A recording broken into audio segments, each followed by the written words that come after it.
What's up, U.S. history class? Mr. Tomei here. Today for me is September 2nd, but you'll probably be watching this video on or after September 3rd. This is our second video for this first unit. This first unit being Foundations of America Through the Revolution. Almost forgot my own unit name. Hope you all going to enjoy a good weekend, a Labor Day weekend. Remember to be COVID safe and wear a mask, okay? Or maybe some of you are just staying inside, because that's probably what I'm going to do. Today we're going to talk about, we're moving away from indigenous Americans, and we're going to talk about the colonies in the Americas. We're going to talk about the 13 colonies, and we're going to talk about why there was anger towards the British. And kind of this whole lesson and video is going to lead us up into the revolution, which will be our next video lecture, believe it or not. So let's go ahead. We got a decent amount to cover. I'm going to try to do so efficiently and as well as I can. All right, here we go. So the colonization of the United States takes place from about 1500 through the 1700s. We're primarily the fast-growing development of the colonies of the Americas happens in this 200-year window. So in what we now know, what we would refer to as the eastern coast of the United States, in total, 13 different colonies were established, and each colony was ruled by like a governor. That's why our state leaders are called governors. It's kind of a carryover from that time. And these colonies were all in control under the British Empire. If you had learned in world history, the British Empire had at one point one of the biggest empires in the most modern world history. It, spanned the entire globe at one point. And it's kind of crazy because Britain, the United Kingdom, England, is just this small little island. To show you on a Google map where that is, give you a better idea of all this. Come on, there you go. So we're here in Hayward, the Bay Area. I'm not going to play more hyphy music for you, although I really want to. Actually, we'll go to this. And we zoom out, and we go across. We'll keep it on map mode. We go across the United States. This is the east coast of the United States right here. Okay? And Britain is right here, the United Kingdom. Okay? If we zoom the way out, we can tell the United Kingdom is nowhere near the size of the United States. It's maybe the size of a couple of these smaller states. So it's not very big. But at one point, believe it or not, they had control over a significant amount of different countries around the world. The United Kingdom controlled and established these 13 colonies. The people who lived here were mostly descendants of European ancestry, the majority being the British. And these people who lived in these 13 colonies were called colonists. Most people left Europe for the colonies here in the United States for work purposes or to start a new life. Here are the 13 colonies. They're kind of laid out of what they used to look like. Starting from the south, you have Georgia, South Carolina, North Carolina, Virginia, and Maryland. Kind of in the middle, you have Delaware, New Jersey, Pennsylvania, and New York. And then up in the Northeast, you have Connecticut, Rhode Island, Massachusetts, New Hampshire, and then this part up here was considered a part of Massachusetts back then. Today, the picture on the right will show you the size of the colonies, and then what those states actually look like today. You'll also notice on the image on the left, the picture on the left, everything kind of to the west of pretty much the majority of the United States was still Indian territory at this time. Although, obviously, there's a lot of other states from Virginia to all the way to the California or Oregon. So we're going to talk about how the Indians continue to get screwed over and lose their land. You also can't really tell, but at the very bottom of the image on the left, there's Spanish territory. Florida, at one point, was controlled by the Spanish. We'll talk about them, too, and how that happens and how they become a state a little bit. The 13 colonies were broken up into three kind of different sub-regions. The colonies over time developed kind of their own unique culture. It was mostly built around a combination of religious, geographic, weather, economic, and slavery factors and patterns. The three regions were known as the New England colonies up in the Northeast. So that would be these ones up here or these over here. The middle colonies, which get their name for being in the middle, either the purple or the green here. And then the southern colonies, which were the most southern colonies. We're going to talk a little bit about what makes each region a little bit different from each other. The New England colonies, if you look at the image on the right, it would be in pink. The New England colonies are made up of the most northeastern colonies. Cold winters, burr, Gucci man say burr, look it up, you'll understand later. Not really great for farming. So most of these colonies really revolved around fishing. There were a lot of port and harbor cities. Shipbuilding was really big. Lumber, because there was a lot of trees and forest in this part of the United States. And the fur trade, which used to be a really big thing back in the day. Pretty religious area. A lot of people left Europe to form kind of their own form of like Christianity and stuff. And a lot of the people supported like the concept of education. So you can blame them for why we're in school right now. They like schools like Harvard and Yale, which are up in Connecticut and stuff. That's like right here. So most of the Ivy League, some of the oldest schools in the country can be found in the New England colonies. The middle colonies. This was a mix of good land for farming with kind of seasonal decent weather, cold winters, but decent summers.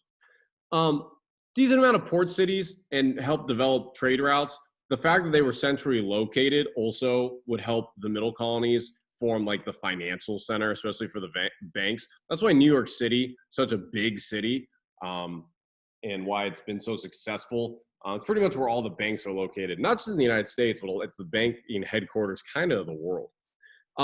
Also, it was probably the most diverse region of the colonies at this time. There were different people from different ethnic backgrounds, including the French or the German. But again, most people were descendants of British. And then finally, the southern colonies, which are arguably the most problematic. They are built entirely on the concept of slavery. They had pretty much warm weather, especially in the spring, summer, and fall months. They'd occasionally get cold snaps in the winter. But the warmer weather was used to make crops. Slaves tended the crops for no pay. Most lived on the plantations their whole lives. We're going to talk about slavery in a bit. The slave and the plantation owners, they would sell these crops. Infamously and most well known is tobacco, cotton, and sugar, which grow in large quantities in the South. They would sell it back to the Europeans. And because they didn't have to pay the slaves any money, it was a very profitable business. The slaves were treated horribly. I think that's obvious, and we'll go into a little bit more of that here now. So, chattel slavery.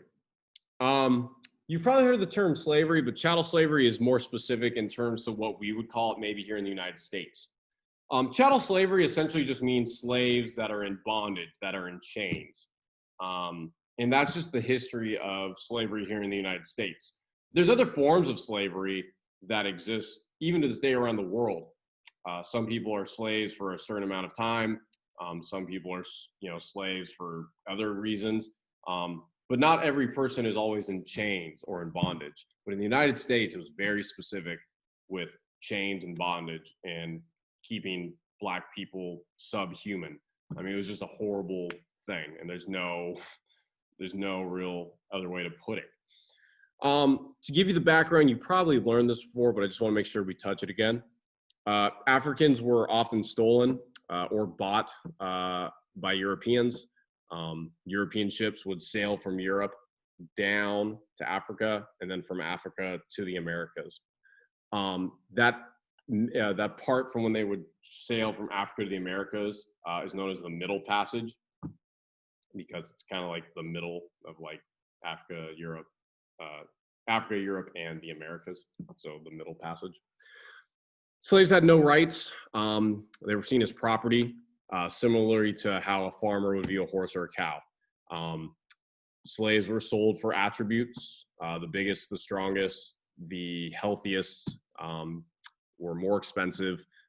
Women were valued because they could, produce more slaves. That was pretty much the number one role of a female slave. And I mean, the reality is slavery was a moneymaker for plantation owners and everyone involved, because slaves didn't have to be paid, and you didn't have to give them any like fair working conditions. You didn't have to treat them at all. You didn't have to provide them with anything. You could feed them anything, clothe them. You don't have to bathe. I mean, it was just horrible. I mean, there's tons of stories and the history of slavery, which is dark and sad and twisted, and it existed for hundreds of years. And the reason it existed so long is that slavery was justified for a variety of social and economic reasons. The reality is, my ancestors and people hundreds of years ago were like really bad people. Just like there's no way to really cut it. They just weren't good people. Again, they thought of blacks as subhuman, inferior. Thought of them as or anyone who really wasn't white was subhuman, and just property. Also, a big justification, especially for people in the South. A lot of people said, "Oh, we're giving them a better life through slavery," because they thought the way that the Africans were living in Africa was monstrative or subhuman or like animals, and they were trying to give them a better way of life. Oftentimes, they would use religion as like, "Oh, look, we're taking them to God. We're showing them the light." In reality, it was just a power structure. It was a way to keep people down, and it was a way to, increase people's uh, money, power, status. I mean, economic reasons were huge. Um, Southern plantation owners would argue that if they had to pay their slaves, they wouldn't be able to have a business. These were the justifications that were used hundreds of years ago. And it's a dark part of our history. It manifests itself even to this day. It's the reason here in the United States we have such an issue with race and racism, probably more than anywhere else, because it's so painfully ingrained into the fiber of our makeup. Because this type of slavery, it didn't happen in Europe, right? It didn't happen in Asia. It didn't happen in other places in the world. It happened here in the United States. And that's why we have such an issue today. And a lot of it deals back to this history of slavery, and that existed so long. We're going to talk about slavery out through the Civil War through this unit. I mean, it existed for hundreds of years. And it's just a dark and very sad, horrible part of our history. And it seems like now we're finally, as a nation, and I'm still optimistic, we're trying to address the issues of race that we should have dealt with hundreds of years ago. And we're finally starting to have these conversations. So I'm optimistic and hopeful that we'll grow, but we clearly still have a long way to go, as if you guys have been paying attention to the news recently. Let me just kind of show you some images and kind of to further elaborate. This picture here is kind of showing you how slavery as a business model worked. So it's hard to tell. And what would happen is, this is the Middle Passage. So slaves would come over from Africa to the Americas. They would go up and down the East Coast and be bought and sold by other plantation owners. They would work pretty much their whole lives and produce manufactured goods, sugar, rum, molasses, other raw goods, and that would be sold back typically to the Europeans. And that's how this business model worked for hundreds of years. This is a picture depicting Africans coming over. They were put in ships, no room. They would have to defecate and use the bathroom on each other. They would have to then eat, the food that was given to them. And it was just a nasty, no space. A lot of people died on the way over. If you've, ever seen the movie Black Panther, Killmonger has that whole scene at the end before he dies talking actually about the Middle Passage. I don't exactly remember what he says, but go back to the end, and what he's talking about is when he's talking about, when he tells T'Challa to kill me and throw me in the water like my ancestors. He's referencing the Middle Passage. So go back and watch the end. R.I.P. Black Panther too. It's a tough time right now. 2020, never again. Worst year ever. This is a depiction of kind of what life was for slaves. They were, whipped, beaten. Babies were ripped from the arms of mothers and sold. It's just dark stuff. and it's very sad history. This is a picture here, more again of chattel, really demonstrating what chattel slavery is. That's a slave's back. That's from the whips and the scar tissue that developed over years. It's pretty crazy the damage that it has done. Again, here people just in bondage and chains, and it's pretty horrible. Beyond the fact that people were treated horribly, there was nothing that wouldn't stop a slave or a plantation owner from hitting a slave, raping a slave, killing these people for any reason. And again, that's permeated through our society, and it's a deep part of our society. And it's a hard conversation to have, but we need to have it and we need to address it. So that's kind of my quick review of slavery. We're going to spend a little bit more time going back to it in this unit when we go back and talk more about the Civil War. But for now, understand that a big part of our history, and we'll talk about it more, is really built on slavery. We'll keep going with that. For now, we're going to talk more about, we're going to flip into what leads into the revolution.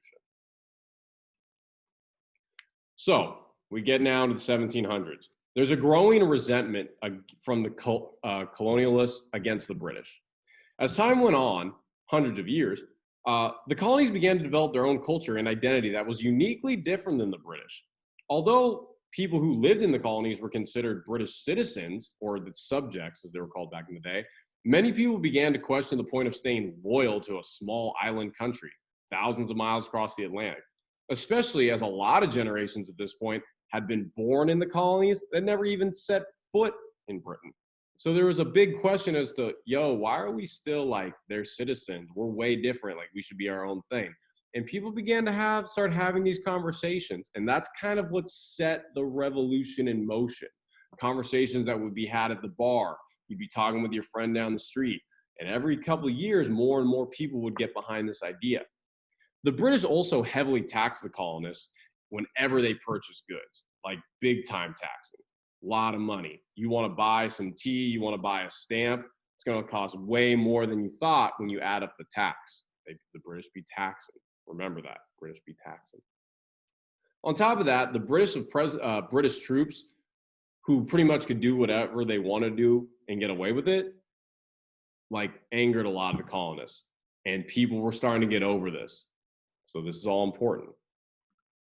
Let's start talking about some of the tax acts that take place. You might remember this, but there were some tax acts that went down on some commonly bought and traded goods.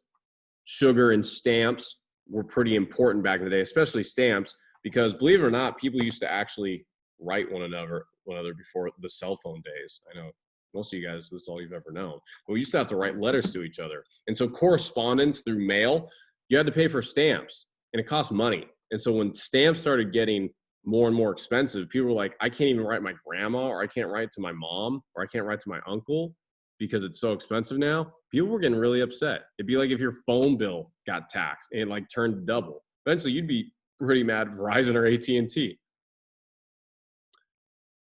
So this is kind of what is known to or referred as taxation without representation.